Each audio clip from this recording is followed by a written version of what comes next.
জ্ঞান ভকতি বিতরণে নর শরীর ধারণ জ্ঞান ভকতি বিতরণে নর শরীর ধারণ বন্দি জগত বন্দন ধর্ম ভেদ ভঞ্জন বন্দি জগত বন্দন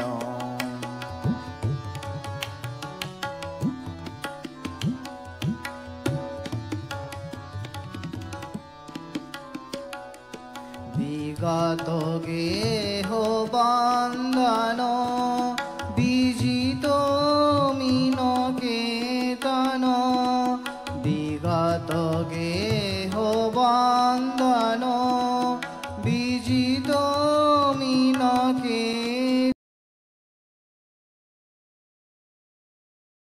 কেতন রূপে কাম গঞ্জন রূপে কাম গঞ্জন বাণী বিনা নিন্দন রূপে কাম গঞ্জন বাণী বিনা নিন্দন বন্দি জগত বন্দন ধর্ম ভেদ ভঞ্জন বন্দি জগত বন্দন জ্ঞান ভকতি বিতরণে জ্ঞান ভকতি বিতরণে নর শরীর ধারণ জ্ঞান ভকতি বিতরণে নর শরীর ধারণ বন্দি জগত বন্দন ধর্ম ভেদ ভঞ্জন বন্দি জগত বন্দন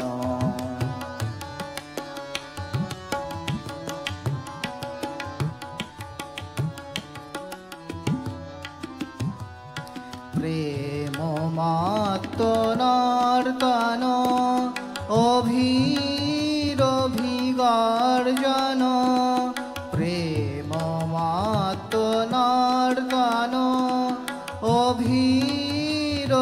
অভিগর্জন ধূধর সাগর লঙ্ঘন ধূধর সাগর লঙ্ঘন জীবতারণ কারণ ধূধর সাগর লঙ্ঘন জীবতারণ কারণ বন্দি জগত বন্দন ধর্ম ভেদ ভঞ্জন বন্দি জগত বন্দন জ্ঞান ভকতি বিতরণে জ্ঞান ভকতি বিতরণে নর শরীর ধারণ জ্ঞান ভকতি বিতরণে নর শরীর ধারণ বন্দি জগত বন্দন ধর্ম ভেদ ভঞ্জন বন্দি জগত বন্দন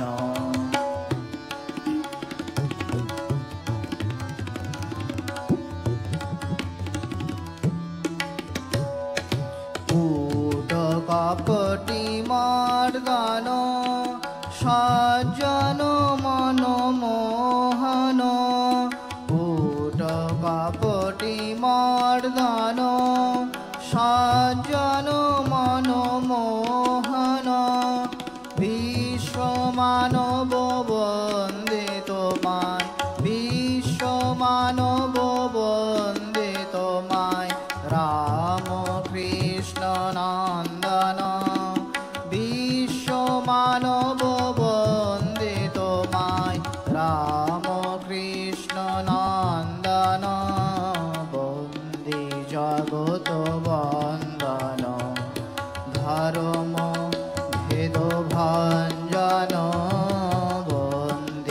জগত বন্দন জ্ঞান ভগতি বিতরণে জ্ঞান ভগতি বিতরণে নর শরীর ধারণ বন্দি জগত বন্দন ধর্ম ভেদ ভঞ্জন বন্দি জগত বন্দন বন্দি জগত বন্দন বন্দি জগত বন্দন।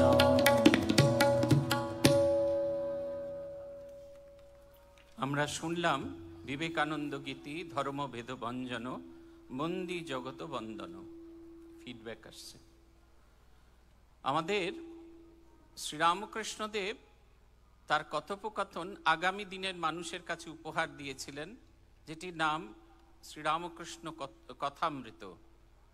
সেই কথামৃতের পাতায় পাতায় আমরা দেখতে পাই যে ব্যক্তি শ্রীরামকৃষ্ণদেব কেমন ছিলেন। স্বামী বিবেকানন্দও এরকম একটি উপহার আমাদের কাছে দিয়ে গেছেন, যেটির নাম স্বামী শিষ্য সংবাদ। ব্যক্তি বিবেকানন্দকে জানা আমাদের ভীষণভাবে জরুরি। আজকে যখন আমরা তার জন্মদিন পালন করছি, ব্যক্তি বিবেকানন্দ কেমন ছিলেন, তিনি কেমনভাবে কথা বলতেন, কেমনভাবে জগতের কথা ভাবতেন এবং নিত্যদিন কিরমভাবে চলতেন, তার ছবি আছে স্বামী শিষ্য সংবাদ, যার রচয়িতা শ্রী শরৎচন্দ্র চক্রবর্তী।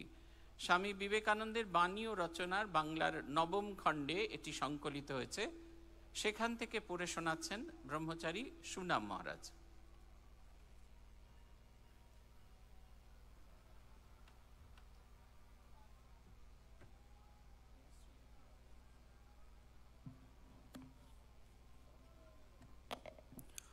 ओम नमः श्री यतिराजाय विवेकानंद सूरय सच्चित सुखस्वरूपाय स्वामिने तापहारिणे।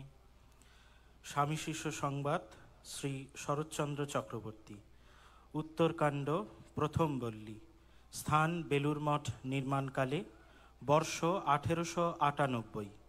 বিষয় ভারতের উন্নতির উপায় কি, পরার্থে কর্মানুষ্ঠান বা কর্মযোগ। শিষ্য: স্বামীজি, আপনি এদেশে বক্তৃতা দেন না কেন?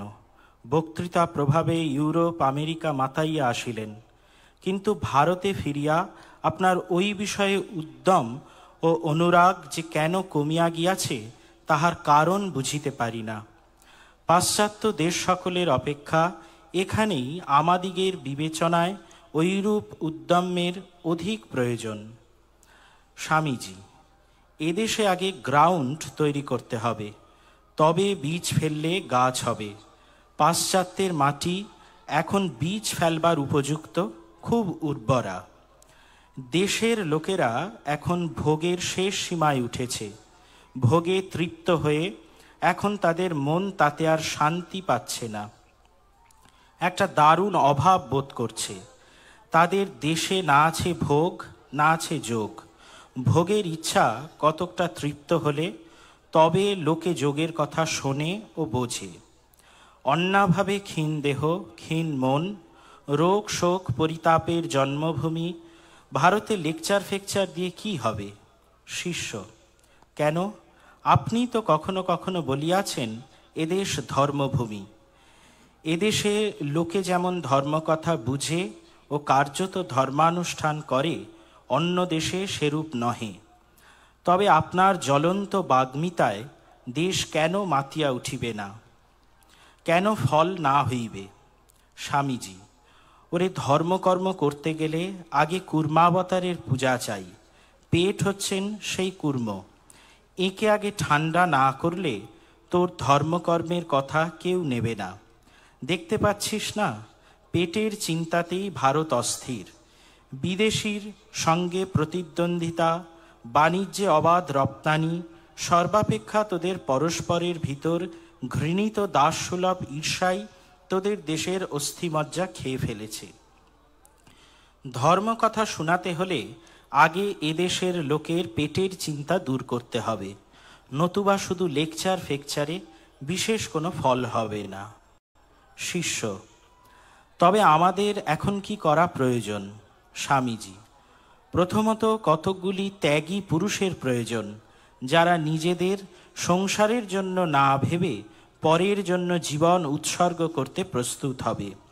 আমি মঠ স্থাপন করে কতকগুলি বাল সন্ন্যাসীকে তাই ওই রূপে তৈরি করছি। শিক্ষা শেষ হলে এরা দ্বারে দ্বারে সকলকে তাদের বর্তমান শোচনীয় অবস্থার বিষয়ে বুঝিয়ে বলবে ও অবস্থার উন্নতি কীরূপে হতে পারে সেই বিষয়ে উপদেশ দিবে। আর সঙ্গে সঙ্গে ধর্মের মহান সত্যগুলি সোজা কথায় জলের মতো পরিষ্কার করে তাদের বুঝিয়ে দেবে। তোদের দেশের মাস অফ পিপল যেন একটা স্লিপিং লেভিয়াথান। এদেশের এই যে বিশ্ববিদ্যালয়ের শিক্ষা, এতে শতকরা বড়জোর একজন কি দুইজন দেশের বিশ্ববিদ্যালয়ের শিক্ষা, শতকরা বড়জোর একজন কি দুইজন দেশের লোক শিক্ষা পাচ্ছে। যারা পাচ্ছে তারাও দেশের হিতের জন্য কিছু করে উঠতে পারছে না। কি করেই বা বেচারি করবে বল? কলেজ থেকে বেরিয়েই দেখে সে 7 ছেলের বাপ। তখন যা করে একটা কেরানিগিরি, বড়জোর একটা ডেপুটিগিরি জুটিয়ে নেন। ওই হলো শিক্ষার পরিণাম। তারপর সংসারের ভারে উচ্চ কর্ম, উচ্চ চিন্তা করবার তাদের আর সময় কোথায়? তার নিজের স্বার্থই সিদ্ধ হয় না, পরার্থে সে আর কি করবে? শিষ্য: তবে কি আমাদের উপায় নাই? স্বামীজি: অবশ্য আছে। এ সনাতন ধর্মের দেশ। এদেশ পড়ে গেছে বটে, কিন্তু নিশ্চয় আবার উঠবে। এমন উঠবে যে জগৎ দেখে অবাক হয়ে যাবে। দেখিসনি, নদী বা সমুদ্রের তরঙ্গ যত নামে, ঢেউটা তারপর তত জোরে ওঠে। এখানেও সেই রূপ হবে। দেখছিস নি, পূর্বাকাশে অরুণোদয় হয়েছে, সূর্য উঠবার আর বিলম্ব নেই। তোরা এই সময় কোমর বেঁধে লেগে যা। সংসার করে কি হবে? তোদের এখন কাজ হচ্ছে দেশে দেশে গায়ে গায়ে গিয়ে দেশের লোকেদের বুঝিয়ে দেওয়া যে আর আলিস্যি করে বসে থাকলে চলছে না। শিক্ষাহীন ধর্মহীন বর্তমান অবনতিটার কথা তাদের বুঝিয়ে দিয়ে বলগে, ভাই সব ওঠো জাগো, কতদিন আর ঘুমাবে? আর শাস্ত্রের মহান সত্যগুলি সরল করে তাদের বুঝিয়ে দিগে। এতদিন এদেশের ব্রাহ্মণেরা ধর্মটা একচেটে করে বসেছিল। কালের স্রোতে তা যখন আর টিকল না, তখন সেই ধর্মটা দেশের সকল লোক যাতে পায় তার ব্যবস্থা করগে। সকলকে বোঝাগে ব্রাহ্মণদের ন্যায় তোমাদেরও ধর্মে সমান অধিকার। আচণ্ডালকে এই অগ্নিমন্ত্রে দীক্ষিত কর, আর সোজা কথায় তাদের ব্যবসা বাণিজ্য কৃষি প্রভৃতি গৃহস্থ জীবনের অত্যাবশ্যক বিষয়গুলি উপদেশ দিগে। নতুবা তোদের লেখাপড়াও ধিক, আর তোদের বেদ বেদান্ত পড়াকেও ধিক। ওম শান্তি শান্তি শান্তি। হরি ওম তৎসৎ। শ্রীরামকৃষ্ণার্পণমস্তু। স্বামী বিবেকানন্দ যখন রামকৃষ্ণ মিশন প্রতিষ্ঠা করেন, রামকৃষ্ণ মিশনের কাজ কি হবে সেই কথা বলতে গিয়ে তিনি বলেছিলেন যে খালি পেটে ধর্ম হয় না, তাই সবার আগে শিক্ষা প্রয়োজন। শিক্ষা দু ধরনের শিক্ষা, পুঁথিগত বিদ্যা যেরকম আমরা স্কুল কলেজে পড়ি, সেরকম শিল্পোদ্যোগের শিক্ষা, যে শিক্ষা দিয়ে মানুষ হাতে কলমে কাজ করে খেতে পারবে। শুধু তাই নয়, শিল্প প্রবর্তন এবং শিল্প যারা কাজ করবে তাদেরকে উৎসাহ দান, এবং সর্বশেষ ছিল বেদ বেদান্ত উপনিষদের বাণী শ্রীরামকৃষ্ণ জীবনে যেভাবে প্রতিভাত হয়েছে তা সকলের কাছে প্রকাশ করা। সেই কারণে আপনারা দেখবেন রামকৃষ্ণ মিশন যেমন স্কুল চালায়, কলেজ চালায়, হাসপাতাল চালায়, চ্যারিটেবল ডিসপেন্সারি চালায়, হস্টেল চালায়, বিভিন্ন ত্রাণে কাজে মানুষের পাশে এসে দাঁড়ায়। একই সঙ্গে তারা নিরন্তর মানুষের বৌদ্ধিক বিকাশের কাজ করে। আমাদের আজকে স্বামীজিকে আমরা শব্দ পুষ্পাঞ্জলি এবং সঙ্গীত পুষ্পাঞ্জলি নিবেদন করছি, শুধু ফুল দিয়েই আমরা ক্ষান্ত নই। এখন স্বামী বিবেকানন্দ আমরা এই বিষয়ে আমাদের বলবেন স্বামী মহামৃতানন্দজি মহারাজ। বর্তমানে মহামৃতানন্দজি মহারাজ আমাদের মনসাদ্বীপ রামকৃষ্ণ মিশন উচ্চ বিদ্যালয়, যা এই সাগরদ্বীপের প্রথম বিদ্যালয়, সেই বিদ্যালয়ের প্রধান শিক্ষক রূপে সেবারত।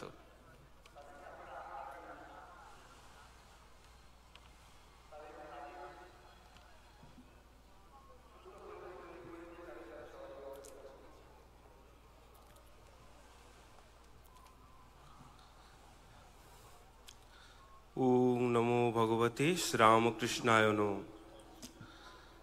আজ এই পবিত্র ভূমিতে শুভ দিন 12ই জানুয়ারি স্বামী বিবেকানন্দের জন্মদিন উপলক্ষে আমরা সকলে সমবেত হয়েছি। সারা ভারতবর্ষ জুড়ে আজকের দিনটি জাতীয় যুব দিবস হিসেবে পালিত হচ্ছে। 1984 খ্রিস্টাব্দে ভারত সরকার প্রথম এই দিনটিকে, স্বামীজির জন্মদিনটিকে জাতীয় যুব দিবস হিসেবে পালন করার সিদ্ধান্ত নিয়েছে। স্কুল, কলেজ বা বিভিন্ন প্রতিষ্ঠানে আজকের দিনটাতে আমরা এই মহান পুরুষকে স্মরণ করি। আর আজকে আমরা এই গঙ্গাসাগরের পবিত্র ভূমিতে স্বামীজির জন্মদিনও পালন করছি। কর্তৃপক্ষকে আমাদের এই সুযোগ দেবার জন্য ধন্যবাদ জানাই, আমাদের রামকৃষ্ণ মিশন মনসাদ্বীপের তরফ থেকে। আর স্বামী বিবেকানন্দ একটা আদর্শ, যা আজকে যুব সমাজ বা পুরো সমাজেই এরকম একজন দৃপ্ত, দৃঢ় একটা চরিত্র, লৌহ কঠিন একটা চরিত্রের খুব প্রয়োজন আছে। স্বামী বিবেকানন্দ চর্চা আমাদের ভারতবর্ষে তথা পশ্চিমবঙ্গে অল্প কম বেশি আছে। আজকে বাংলা জুড়ে বা সারা ভারতবর্ষ জুড়েই স্বামীজির দিনটিকে স্বামীজির এই জন্মদিনটাকে বা তাকে স্মরণ করা হচ্ছে। সবাই সমবেতভাবে আমরা তাকে স্মরণ করছি। এই যে স্বামী বিবেকানন্দ 1863 খ্রিস্টাব্দের 12ই জানুয়ারি কলকাতা সিমলাতে দত্ত পরিবারে বিশ্বনাথ দত্ত এবং ভুবনেশ্বরী দেবী তার গর্ভ আলো করে ভারতবর্ষে অবতীর্ণ হন বা এই সমাজে অবতীর্ণ হন। ভগবান শ্রীরামকৃষ্ণদেবের সংস্পর্শে এসে এই নরেন্দ্রনাথ দত্ত, তিনি নরেন্দ্রনাথ দত্ত হিসেবে জন্মগ্রহণ করেছিলেন। শ্রীরামকৃষ্ণদেবের সংস্পর্শে এসে তিনি স্বামী বিবেকানন্দ হন এবং শ্রীরামকৃষ্ণের শিক্ষা প্রচারই তার জীবন উদ্দেশ্য ছিল। শিকাগোতে সারা পৃথিবীর বুকে সনাতন হিন্দু ধর্মকে পুনঃপ্রতিষ্ঠিত করা বা একটা আলোড়ন ফেলে দেওয়া, এই জন্যই স্বামী বিবেকানন্দকে সারা বিশ্ব চিনল সেই সময়। আর ভারতবর্ষের দুঃখ কষ্ট দূর করা তার জীবন ব্রত ছিল। তিনি অনেককে ইন্সপায়ার করেছেন, অনেককে উদ্বুদ্ধ করেছেন, দেশের জন্য দশের জন্য ভাবতে শিখিয়েছেন। এবং এটা বারবার কিন্তু তিনি বলছেন যে আমি নতুন কিছু শেখাচ্ছি না, আমাদের সনাতন হিন্দু ধর্মেই এগুলো আছে, নতুনভাবে এগুলো ডিসকভার করা হচ্ছে, নতুনভাবে আবিষ্কার করা হচ্ছে, যা ভগবান শ্রীরামকৃষ্ণদেবের শিক্ষায় তিনি শিক্ষিত হয়ে উপলব্ধি করেছিলেন এবং রামকৃষ্ণ মঠ মিশন প্রতিষ্ঠা করেছিলেন, যা আত্মনো মোক্ষার্থম জগৎ হিতায় চ এই মূল মন্ত্র দ্বারা অনুপ্রাণিত। স্বামী বিবেকানন্দের যে আমাদের বাংলা ভাষায় স্বামী বিবেকানন্দের যে প্রামাণিক গ্রন্থ বা আকর গ্রন্থ আছে, তার নাম হচ্ছে যুগনায়ক বিবেকানন্দ, গম্ভীরানন্দজির 3 খণ্ডের একটি বই। এই বইয়ে খুব সুন্দরভাবে কিন্তু স্বামী বিবেকানন্দের জীবনকে ফুটিয়ে তোলা হয়েছে। এছাড়া আরো অনেক গ্রন্থ আছে যা স্বামীজিকে জানতে বুঝতে আমাদের সহায়ক। স্বামী বিবেকানন্দের অনেক বাণী আছে, অনেক কথা আছে, তো সেই বাণীগুলো আমাদেরকে পড়তে হবে, শুধু শুনলে হবে না, এবং শুনে পড়ে সেগুলো উপলব্ধি করতে হবে এবং নিজের জীবনে ইমপ্লিমেন্ট করতে হবে। আমরা অনেক কিছুই শুনি, কিন্তু সেটা আত্মস্থ করতে হবে, নিজের ভেতরে সেটা প্রায়োগিক দিকটাকে জাগরিত করতে হবে। মানে স্বামীজির যে কথাগুলো আমরা যদি নিজেরা ইমপ্লিমেন্ট করি বা নিজেদের জীবনে প্রয়োগ করি, তো তখনই কিন্তু স্বামীজির চর্চা বা স্বামীজির ভালোবাসাটা যথার্থ হয়ে উঠবে। স্বামী বিবেকানন্দের বেশ কিছু বাণী যেগুলো তিনি বিভিন্ন সময়ে বলেছিলেন। আর ভারতবর্ষের আরেকটা যেটা বলতে একটু বলছিলাম যে স্বামীজি ভারতবর্ষকে উপহার দিয়েছিলেন নিবেদিতা বলে একজন নিবেদিত প্রাণ আয়ারল্যান্ডের অধিবাসী এক মহিলাকে, যিনি ভারতবর্ষের নারী কল্যাণের ক্ষেত্রে অভূতপূর্ব কাজ করেছিলেন। যে সময়ের কথা বলা হচ্ছে সেই সময়ে শিক্ষা খুব দৈন্য দশা, বিশেষত নারী শিক্ষার বড় অভাব। ভারতবর্ষে একজন সিংহীর প্রয়োজন অনুভব করে তিনি পাশ্চাত্য থেকে একজন সিংহিনীকে ভারতবর্ষে আহ্বান করেছিলেন। তার শিষ্যা মার্গারেট নোবেল, তিনি ভারতবর্ষের সেবা কার্যে বা ভারতের নারী কল্যাণের জন্য তাকে নিবেদিত করেছিলেন।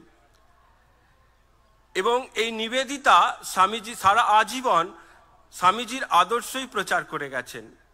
তার কথাই বলেছেন তিনি। ভারতের স্বাধীনতা সংগ্রাম বা ভারতের শিল্পকলা, ভারতের যে কোনো দিকে বিজ্ঞান চর্চা, খেলাধুলো, সমস্ত ক্ষেত্রে নিবেদিতা কিন্তু এই স্বামীজির কথা বলে তাদেরকে ইন্সপায়ার করতেন। ভারতের যে স্বাধীনতা সংগ্রামী তাদের কাছে সবার কাছে একটা গীতা থাকতো আর স্বামীজির কোনো বই থাকতো। তো এরকমভাবে স্বামীজি ভারতীয় সমাজকে নাড়া দিয়েছিলেন। আর কত সুন্দর সুন্দর কথা তিনি বলেছিলেন। সেই কথাগুলো আমরা যদি গরু যেরকম জাবর কাটে ওরকম জাবর কাটি তাহলেও কিন্তু আমাদের জীবন সার্থক হবে। স্বামীজির একটা বিখ্যাত ছড়া বা কবিতা বলা যেতে পারে, সন্ন্যাসীর গীতি একটা গান আছে। তা আমি একটা স্ট্যান্ডার একটু গাইতে চাইছি এখানে, ছোট্ট করে আমার মতো করে আমি এটা করছি। এটা বলেই আমি শেষ করছি। উঠাও সন্ন্যাসী উঠাও শেতান, হিমাদ্রি শিখরে উঠিল যে গান, গভীর অরণ্যে পর্বত প্রদেশে সংসারের তাপ যথা নাহি পশে, যে সঙ্গীত ধ্বনি প্রশান্ত লহরী, সংসারের রোল উঠে ভেদ করি, কাঞ্চন কি কাম কিংবা যশ আশ, যাইতে না পারে কভু যার পাশ, যথা সত্য জ্ঞান আনন্দ ত্রিবেণী, সাধু যায় স্নান করে ধন্য মানি, উঠাও সন্ন্যাসী উঠাও শেতান, গাও গাও গাও গাও সেই গান। ওম তৎসৎ। সকলকে ধন্যবাদ। আর ঠাকুর মা স্বামীজির কাছে সকলের সর্বাঙ্গীন কল্যাণ কামনা করছি। নমস্কার। ওম শান্তি শান্তি শান্তি। হরি ওম তৎসৎ। শ্রীরামকৃষ্ণ অর্পণমস্তু।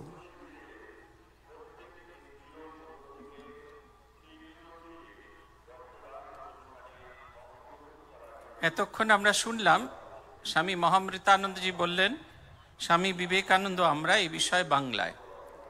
একটি ছেলে একবার এক সন্ন্যাসীর কাছে এসেছিল।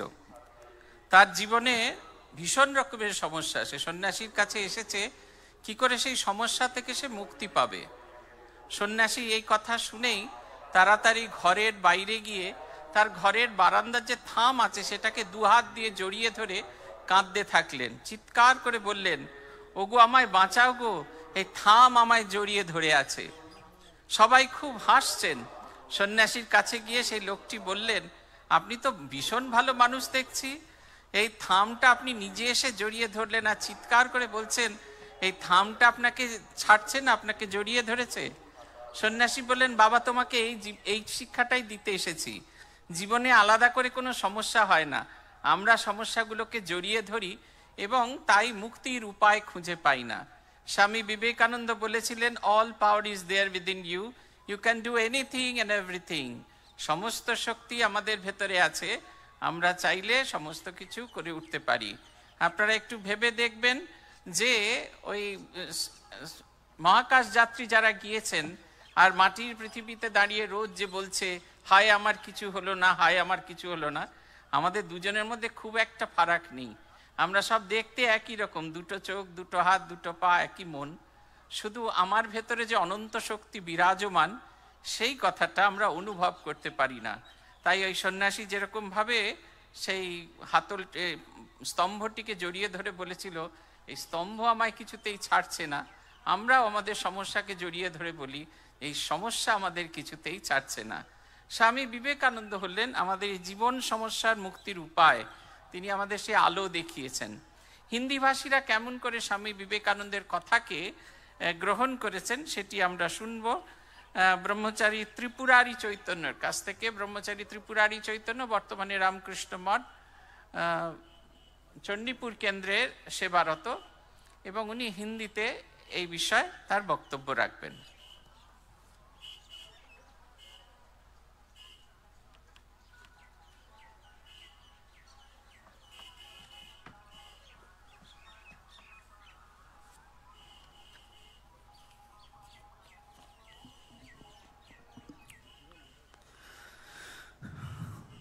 ओम नमः श्री यतिराजाय विवेकानंद सूरये सच्चित्सुखस्वरूपाय स्वामिने तापहारिणे। मंच पर आसीन आदरणीय और प्रियानंद जी महाराज के हमारे सादर प्रणाम। अन्य महाराजगण और इस सागर मेला में उपस्थित सभी पुण्य आत्माओं को मेरा सादर प्रणाम। 12 जनवरी राष्ट्रीय युवा दिवस के रूप में संपूर्ण भारतवर्ष में मनाया जाता है। स्वामी विवेकानंद युवाओं के आदर्श हैं। अब प्रश्न उठता है कि स्वामी विवेकानंद को ही युवाओं का आदर्श क्यों माना जाए।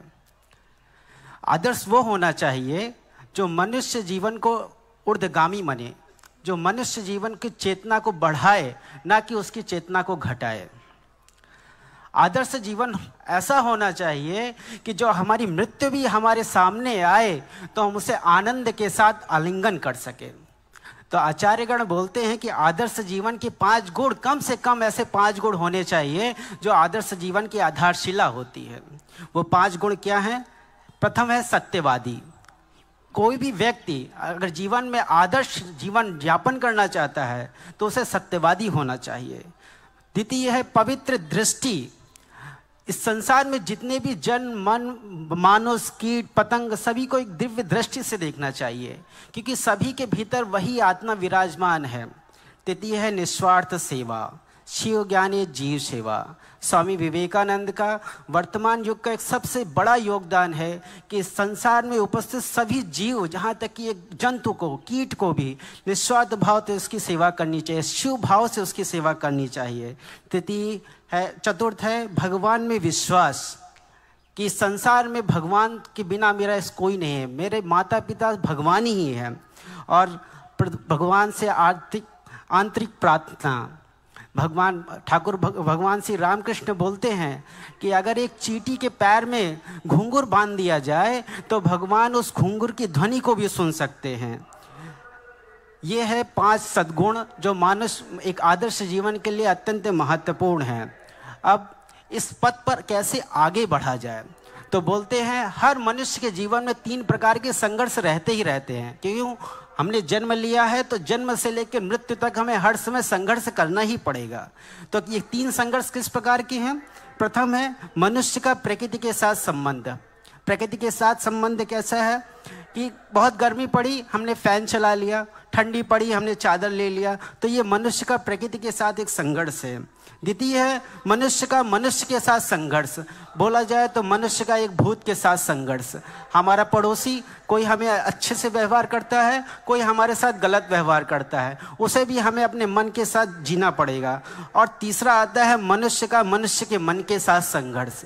इस बाह्य जगत में जो कुछ हो रहा है उससे ज़्यादा हमारे मन के साथ हमारा संघर्ष हर समय होता है। हमारा मन कभी हमें सुख प्रदान करता है तो कभी हमें दुख प्रदान करता है, लेकिन हम सच्चित आनंद स्वरूप हैं। उस आनंद स्वरूप को भूल के हम सिर्फ मन पर ही अपने ध्यान को केंद्रित करते हैं। आगे स्वामी विवेकानंद अपनी पत्रावली के माध्यम से अपने शिष्यों को बताते हैं कि कैसे जीवन में आगे बढ़ना चाहिए। स्वामी जी पत्रावली के माध्यम से बोलते हैं कि जो इस पत्रावली का पठन पाठन करेगा उसके अंदर मेरी ही शक्ति विराजमान होगी तथा वो समाज का कल्याण करेगा तथा देश का कल्याण करेगा। मेरी ही शक्ति उसे आगे बढ़ाएगी। स्वामी जी एक आदर्श जीवन जीने के लिए किन किन पहलुओं पर महत्वपूर्ण प्रकाश डालते हैं उसको हम यहाँ देखना चाहेंगे। जीवन को तात्पर्यमय बनाना है। प्रथम, जीवन को तात्पर्यमय बनाना है। तात्पर्यमय मतलब कि हम सवेरे से उठ रहे हैं, शाम तक सिर्फ एक दिनचर्या में जीवन नहीं जीना चाहिए। जीवन का एक आदर्श क्या है, जीवन का एक लक्ष्य क्या है, इसको लेके जीना चाहिए। द्वितीय है असीम के साथ संबंध। हम अपना संबंध एक कलेक्टर के साथ जोड़ ले तो एक सीमित भाव आ जाता है, एक डॉक्टर के साथ जोड़ ले तो एक सीमित भाव आ जाता है, लेकिन जब हम अपना संबंध परमपिता परमात्मा के साथ जोड़ लेते हैं तो हम असीम हो जाते हैं, हम सीमित नहीं रहते हैं। तृतीय है भगवान ने अपने आप को इतने सारे गुण दिए हैं, हमेशा अपने भीतर जो गुण विद्यमान है उस पर हमेशा ध्यान केंद्रित करना चाहिए। कार्य में आनंद का रसास्वादन लेना चाहिए। अगर आप घर में कोई भी कार्य कर रहे हैं तो उस कार्य में आनंद का रसास्वादन लेना चाहिए। नेक्स्ट पॉइंट है एक शांत मन से ही जीवन में शांति आती है। अगर यहाँ पर उपस्थित सभी मनुष्य जीवन में शांति पाना चाहते हैं तो शांति बाहर से नहीं आएगी, वो शांति आपके भीतर ही है और वो शांत मन ही आपको शांति दे सकता है, ना कि जगत का कोई भी व्यक्ति, ना ही कोई वस्तु, ना कोई व्यक्ति, ना कोई किताब आपको शांति कभी नहीं दे सकती। एक शांत मन ही मनुष्य को शांति प्रदान कर सकता है। अंत में आगे बोलते हैं जीवन सूत्र एक सफल जीवन के लिए है। जीवन सूत्र एक सफल जीवन के लिए इस बात को समझने के लिए इस तरह लेना चाहिए कि हम अपने जीवन में जिस जिस जगह सफल हुए हैं उसको एक माले की तरह अपने जीवन में पिरो लेना चाहिए कि मैं यहाँ पर सफलता हुआ, मैं यहाँ सफल हुआ, मैंने अच्छा भोजन किया, मैंने अच्छा साधु सेवा किया, मैंने अच्छा निस्वार्थ भाव से जीव कल्याण किया। इस पर ध्यान देना चाहिए क्योंकि एक सफल सूत्र, एक माला आपको हमेशा आनंद प्रदान करेगा, जिससे आप हमेशा सकारात्मक ऊर्जा में रहेंगे। आगे बोलते हैं परिस्थितियां आपको सुख दुख नहीं प्रदान कर सकती, हमारा मन ही हमें सुख दुख प्रदान कर सकता है और हमें हमेशा याद रखना चाहिए कि हम सच्चिद आनंद स्वरूप हैं। आगे आता है साधारण से असाधारण व्यवहार की प्रत्याशा न करना। अगर हम समाज में हैं, कोई मेरे साथ कैसा व्यवहार करता है, अच्छा व्यवहार करता है, बुरा व्यवहार करता है, इसकी आशा हमें कभी नहीं करना चाहिए। स्वाभाविक है, कोई आपके साथ अच्छा व्यवहार करेगा, कोई आपके साथ बेकार व्यवहार करेगा, लेकिन ये आशा ही हमें कष्ट देती है। जो जैसा आएगा हमें सिर्फ एक चित्रित, एक सिनेमा की तरह संसार को देखना चाहिए कि वो आज है कल चला जाएगा, सुख है चला जाएगा, दुख है चला जाएगा। इस तरह जीवन को देखना चाहिए। मस्तिष्क का विकास सृजनशीलता है। अगर अपने मस्तिष्क का विकास करना है तो हर समय क्रिएटिविटी करते रहना है। कभी खाना बनाने में अच्छे से क्रिएटिविटी करना है, अगर तबला बजा रहे तो तबले में कैसे अच्छे से अच्छे वादन कर सके, कोई संगीत गा रहा है तो कैसे से अच्छा गाना गा सके। इस सृजन शक्ति में हमेशा मन को लगाना है। दूसरा, हृदय का विकास, मुक्त मन। बिना हृदय का विकास किए हम मुक्त मन से संसार का आनंद नहीं ले सकते हैं। मन का विकास संवेदना से होता है। कोई दुखी है तो उसके दुख में उसका सहयोग करना, कोई आनंदित है उसके आनंद में आनंदित होना, ये मन की संवेदना है, इसे बढ़ाना चाहिए। आगे साहस को बढ़ाना पड़ेगा। कोई बताइए, आपके सामने किसी को कुछ हो गया है, आप डर के भागिए मत, साहस के साथ उसका सामना करिए, उसका सहयोग करिए। आपका अधिकांश समय भय ही काल्पनिक है। आपका जो भय है, अधिकांश भय वो काल्पनिक है। भय सिर्फ एक आवरण है, वो आएगा और चला जाएगा। मन का गठन काल्पनिक डरों से निकालना है।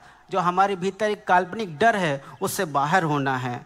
मानसिक अवस्था में परिवर्तन लाना है, नकारात्मक सोच से मुकाबला करना है और सोई हुई शक्ति को जगाना है। मन की प्रतिरोध शक्ति को बढ़ाना है। अगर कोई साधु कहता है कि सवेरे उठना चाहिए, लेकिन आलस की वजह से हम नहीं उठ पाते, वहाँ पर अपनी मन की प्रत्युत शक्ति द्वारा हमें सुबह सुबह उठ के ब्रह्म मुहूर्त में ईश्वर का ध्यान करना चाहिए। जीवन में विषम परिस्थितियों का मुकाबला करना चाहिए। ज्ञान को जीवन में वास्तविक रूप से परिणित करना चाहिए। आनंदमय जीवन के मार्ग पर चलना होगा। मन की शक्ति की परीक्षा करना होगा। समय का सद्व्यवहार करना होगा। समय का सद्व्यवहार करना होगा और स्वयं के दुर्बलता को दूर करना होगा। स्वयं के स्वरूप को जानना व प्रभावशाली व्यक्तित्व बनाना ही मानव जीवन का उद्देश्य है। अंत में मैं एक छोटी सी कहानी बोलना चाहूँगा कि एक गांव में दो बड़े गड्ढे थे। एक गड्ढे में एक दिन एक गधा गिर गया, तो लोगों ने बहुत प्रयास किया कि उस गधे को उस गड्ढे से बाहर किया जाए। लोगों ने बहुत प्रयास किया, लेकिन गधा गड्ढे से बाहर आया नहीं। अंत में लोगों ने कहा जब इस गड्ढे से बाहर नहीं आता तो क्या करते हैं, इस गड्ढे में मट्टी डाल देते हैं जिससे ये गधा इसी में दब जाए।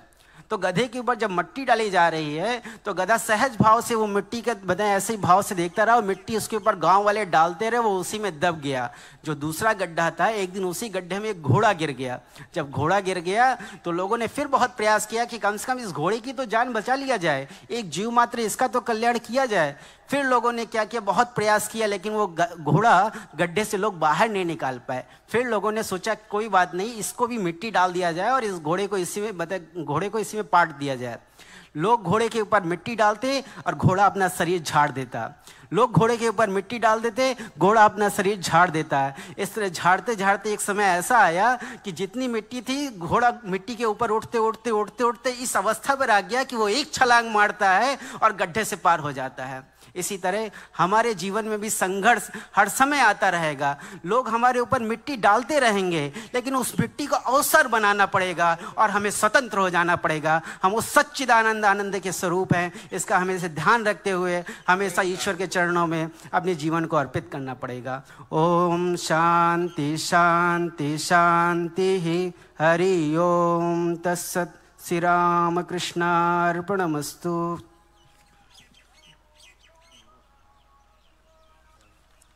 আমরা এতক্ষণ হিন্দিতে শুনলাম ব্রহ্মচারী ত্রিপুরারি চৈতন্যের কাছে। এখন আমাদের শেষ অর্ঘ্য বৃন্দবাদন তবলা লহরা পরিবেশন করবেন এই সাগরদ্বীপের 3 ছাত্র, শ্রী নিরুপম ঘোষ, শ্রী অরিত্র মণ্ডল, শ্রী অঙ্কিত মণ্ডল, এবং এদের পরিচালনা করবেন এদের গুরু শ্রী প্রদীপ বেরা। এরা বাজাবেন 3 তাল। এই তবলা লহরা শেষ হলেই রামকৃষ্ণ শরণম এই বৃন্দ সঙ্গীত দিয়ে আমরা আমাদের আজকের অনুষ্ঠানের পরিসমাপ্তি ঘটাবো। হ্যালো দাদা, একটু সাউন্ডটা আরেকবার একটু ব্যালেন্স করে দিন। আমার ডানে একটু স্টোভটা মারো, ভলিউমটা বাড়ান একটু তবলার। না এটা নয়, তবলাটা মারো, তবলাটা ভলিউম বাড়বে, ভলিউম। Okay okay okay.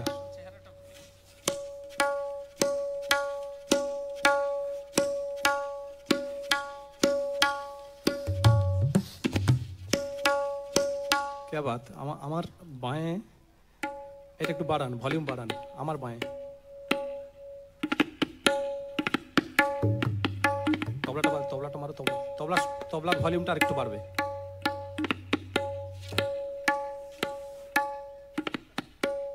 তবলাটা আরেকটু যাবে, তবলা বাঁয়ে।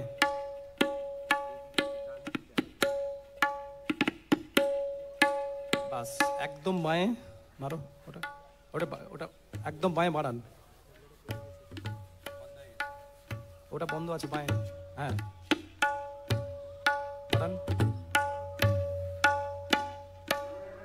তবলাটা বাড়ান, তবলাটা ভলিউমটা বাড়ান।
নমস্কার। আজকের এই মহতী অনুষ্ঠানে উপস্থিত সকল মহারাজগণকে আমি আমার আন্তরিক শ্রদ্ধা প্রণাম জানাই। মেলায় আগত সকল দর্শনার্থীগণকে আমি আমার আন্তরিক শ্রদ্ধা প্রণাম জানিয়ে আজকের তবলাবাদন অনুষ্ঠান শুরু করছি। আমরা 3 তাল বাজাবো। একদম বাঁয়ে অঙ্কিত অরিত্র মণ্ডল, আমার বাঁয়ে আছে নিরুপম ঘোড়ই, আর আমার ডানে হচ্ছে অঙ্কিত মণ্ডল। আমরা পেশকার, কায়দা, টুকরা, গদ, চক্রধার এইভাবেই এগোবো। ভুল ত্রুটি ক্ষমা করবেন।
Naka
चक्रधार जगतिन्ना तक दिन दिन्ना दिदी कट तक तक दादा दिदी कट तक तक दादा दिदी कट तक तक गद्दी कट दा दिन कट तक तक कट दिन तक तनना दिदी कट तक तक दिदी कट तक तक तनना दिदी कट तक तक दिदी कट तक तक दादा दिदी कट तक तक दादा गद्दी कट तक दिन कट तक तक कट दिन तक तनना दिदी कट तक तक तनना दिदी कट तक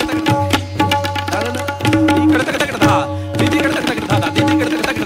कट तक दादा गद्दी कृदिन्न कट तक कत दिन तक तननननननन दीदी तक तनननननन दीदी कट तक तक तनननननन दीदी कट तक तक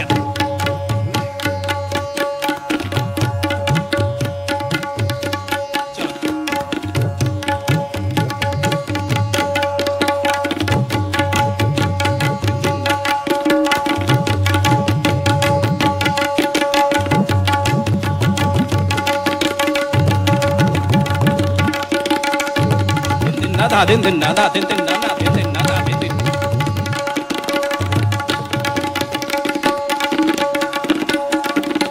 चलो दिन नादा के नादा के नादा के नादा के नादा के दिन सुना दिन नादा के नादा के नादा के नादा के दिन नादा के नादा के नादा के नादा के नादा के दिन सुना के दिन नादा के नादा के नादा के नादा के नादा के दिन सुना के दिन ताके ना दिन नादा के नादा के नादा के दिन नादा के नादा के नादा के नादा के दिन सुना के दिन नादा के नादा के नादा के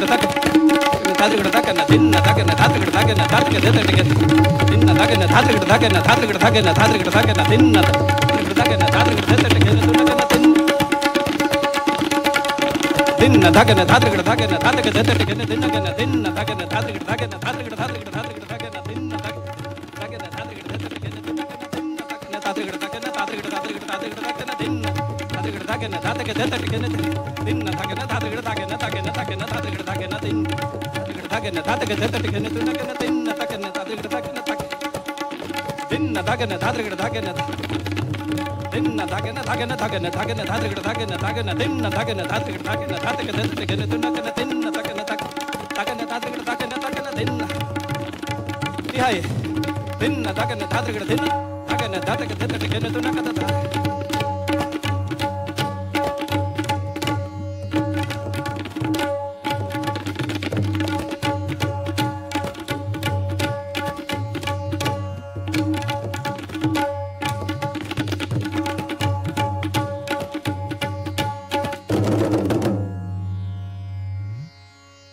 नमस्कार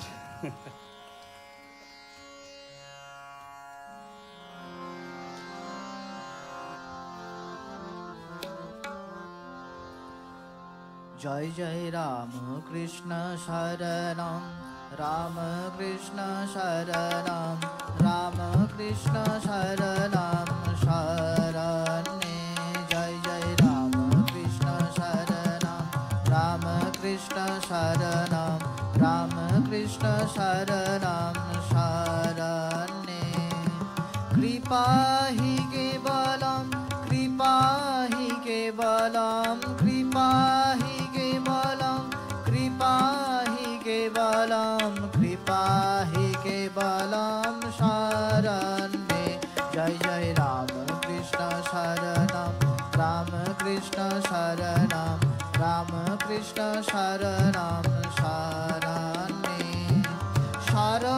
शरणागतोऽहं शरणागतोऽहं शरणागतोऽहं शरणागतोऽहं शरणागतोऽहं शरण्ये जय जय राम कृष्ण शरणं राम कृष्ण शरणं राम कृष्ण शरणं शरण्ये नमो श्री गुरवे नमो श्री गुरवे नमो श्री गुरवे नमो नमो नमो श्री गुरवे नमो श्री गुरवे नमो श्री गुरवे नमो नमो नमो श्री गुरवे नमो श्री गुरवे नमो श्री गुरवे नमो श्री गुरवे नमो श्री गुरवे नमो नमो जय जय राम कृष्ण